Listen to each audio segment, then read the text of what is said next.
안녕하십니까. 증시학도TV 시청자 여러분, 투자자 여러분, 여러분들이 기다리시는 시간이 돌아왔습니다. 서준식 교수님을 모시고 월간 서준식을 시작하도록 하겠습니다. 교수님 어서 오십시오. 네, 안녕하십니까. 네, 안녕하십니까. 안녕하십니까. 추석에 앞서서 시장이 굉장히 어려웠습니다. 그리고 미국 시장은 그 좋았던 시장 진짜 너무 좋았죠. 그리고 가격이 너무 좋았고 모두가 취하게 됐고 막 왜 한국 주식에 미국 주식하지 막 이런 얘기가 나올 정도로 좋았던 게 급전직하하면서 그게 자충수가 좀 되었죠. 좀 불안했어요. 왜냐하면 주가가 너무 그렇게 반등을 좀 하는 건 좋아.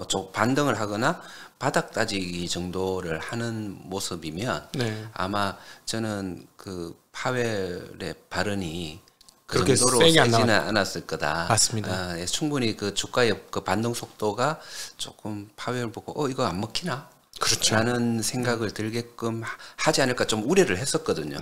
우리 그런 우려는 했었는데 뭐 아니야 다를까 좀 생각보다도 강경한 그런 발언이 쏟아지고 있고요. 다만 좀 다행인 것은 지금 그렇게 얘기하고 그래서 사람들이 많이 금리 인상에 대한 두려움을 많이 느끼고 있지만은 저는 기본적으로 생각은 똑같아요. 그렇게 크게 올렸을 때 그거를 계속 유지하지는 못할 것이다.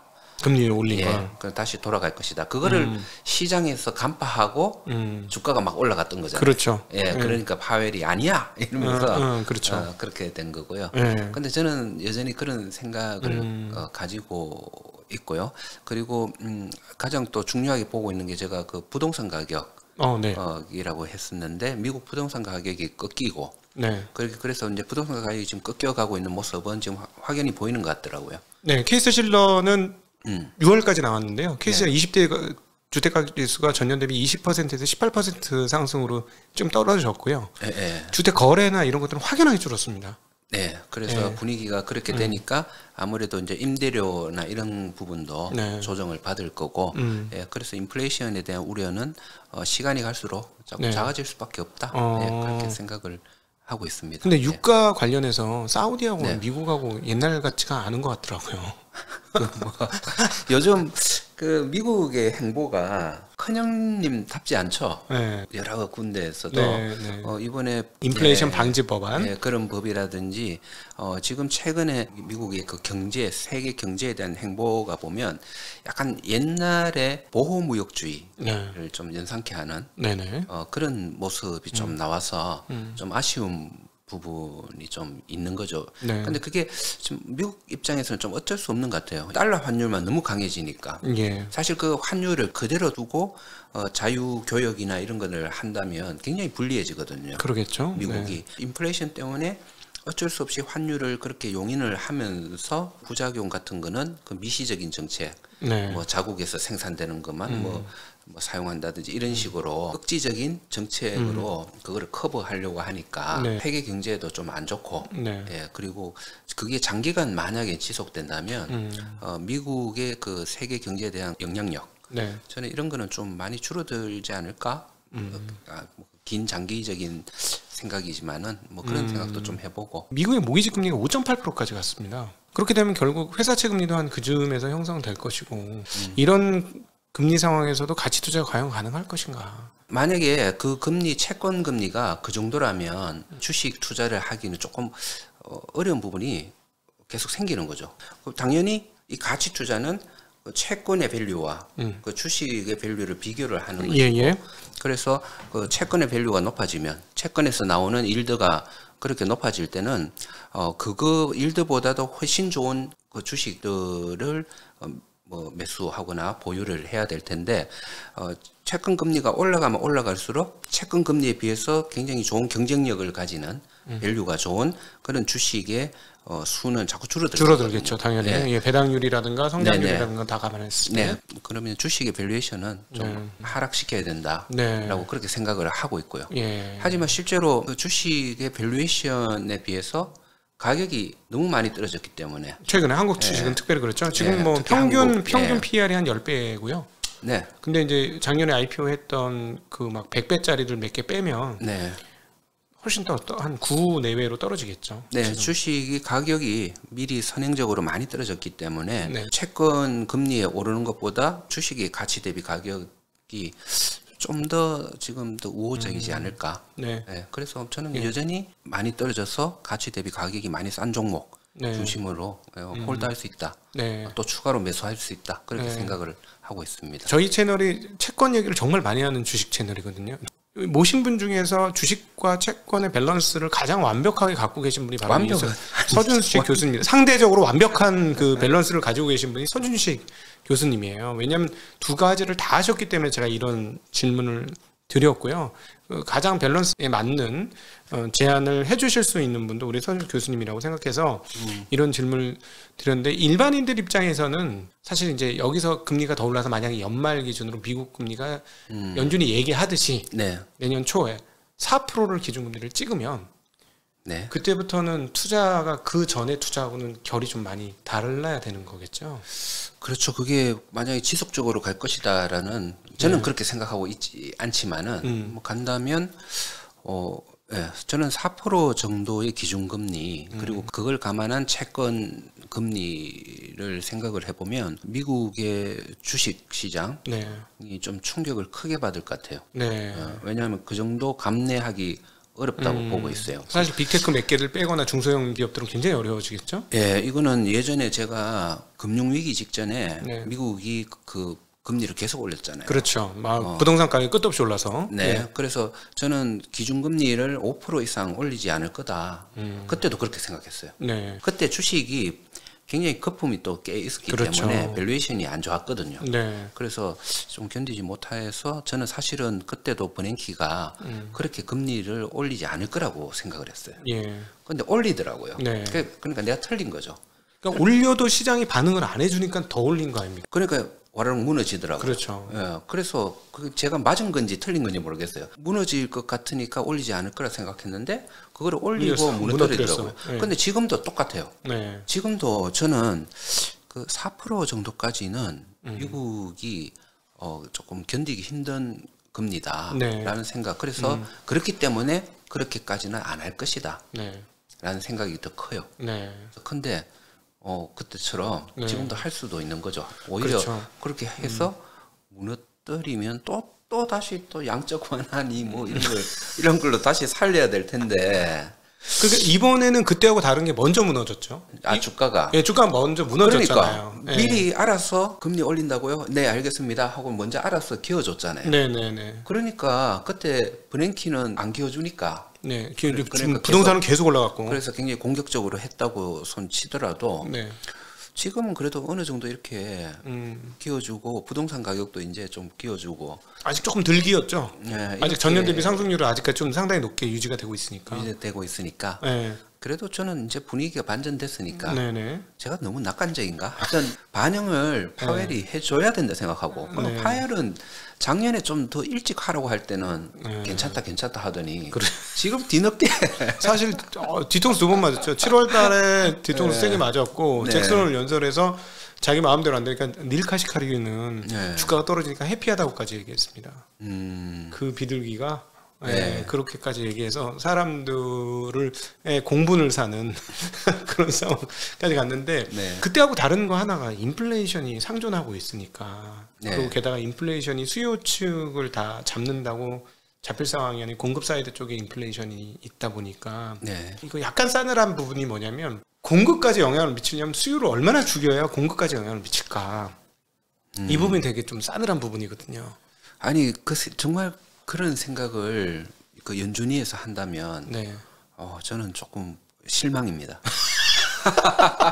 아니 영어로 번역해서 보내드려야 될 것 같아요. 금리를 통해서 네. 그 수요를 죽여서 네. 그 가격 인플레이션을 낮추겠다는 거는 우리가 여기서 수도 없이 얘기했던, 인플레이션 얘기를 예. 했는데 상관이 없는 거다. 유일하게 금리가 인플레이션하고 적용이 되는 부분은 집값 정도고 집값은 금리가 올라가면 비용이 올라가기 때문에 네. 수요가 떨어지는 게 맞지만은 뭐 유가라든지 원자재 가격 이런 것들이 나머지 부동산 말고는 나머지 또 큰 부분이잖아요. 그렇죠. 이거를 금리를 통해서 수요를 죽여서 낮추겠다라는 생각은 네.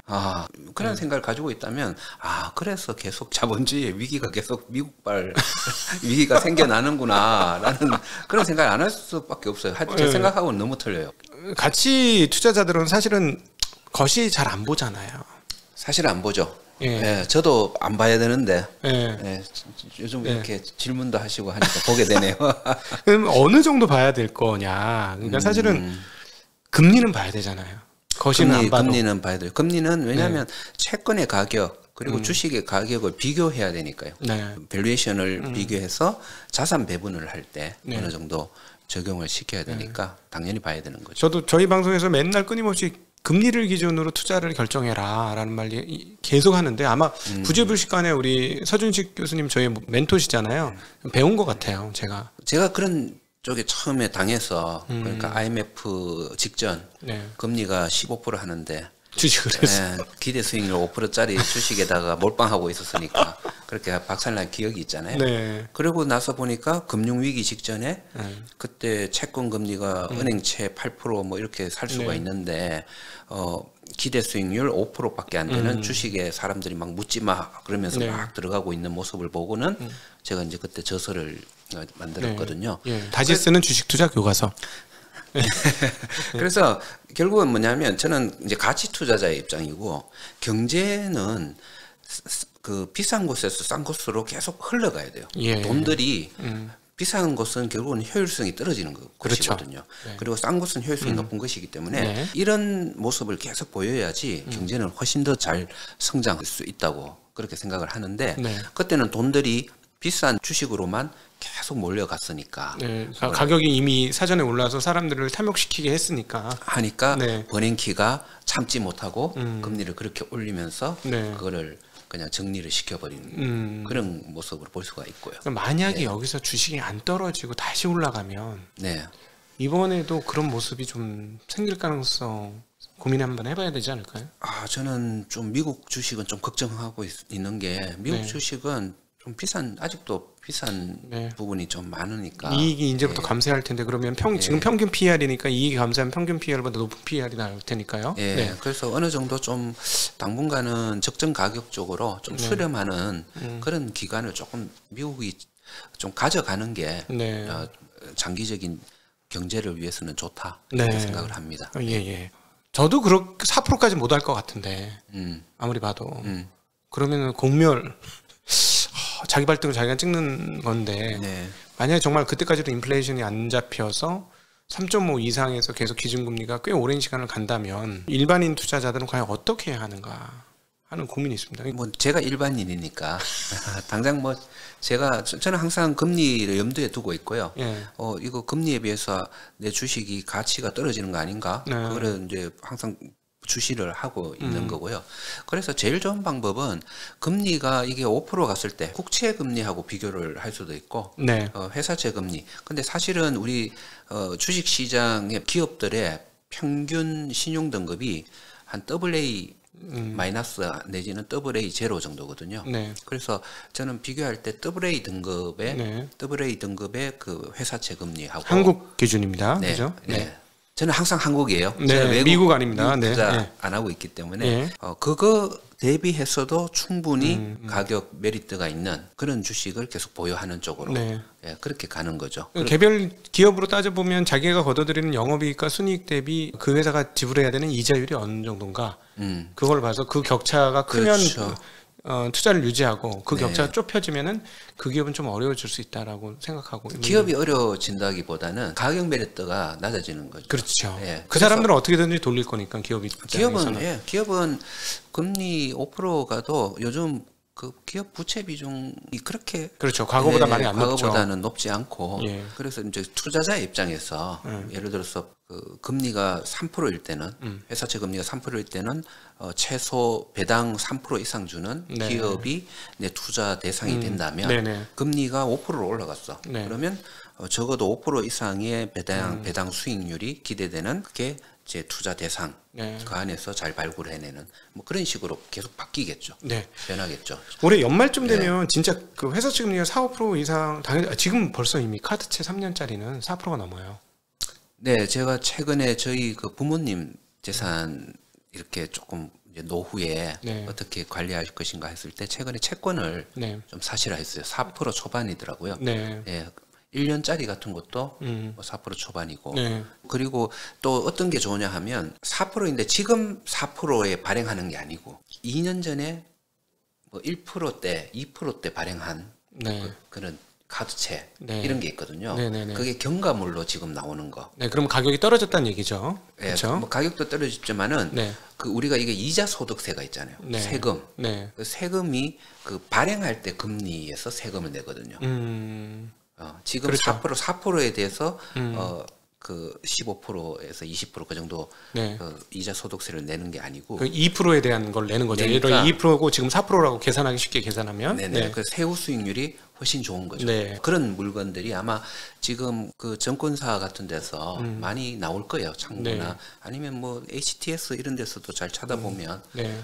나올 수 있으니까 지금 매력적이고 네. 비중을 높일 필요가 있다. 네. 올해 10월에 한국은행이 금리를 한번 더 올리고 나면은 정말 괜찮은 채권들을 살 기회가 이제 생길 것 같아요. 네. 그래서 이제 사실은 올해 10월달 이후부터라면은 주식에 목 안 매도 이제 재테크할 수 있는 방법이 생겼다. 옛날에는 금리가 너무 낮으니까 1% 2%짜리를 하라고 양심적으로 말할 수가 없잖아요. 저희들 입장에서는 2%짜리 그렇죠. 채권 좋아요. 그렇죠. 이럴 수가 없는 거니까. 네. 근데 이제는 한 여기서 금리 한 번만 더 올리면 5%짜리 내외에 뭐 한 3년 내외에 네, 이런 네. 것들이 나오면 네. 그때부터는 일반인들은 그쪽 투자도 네.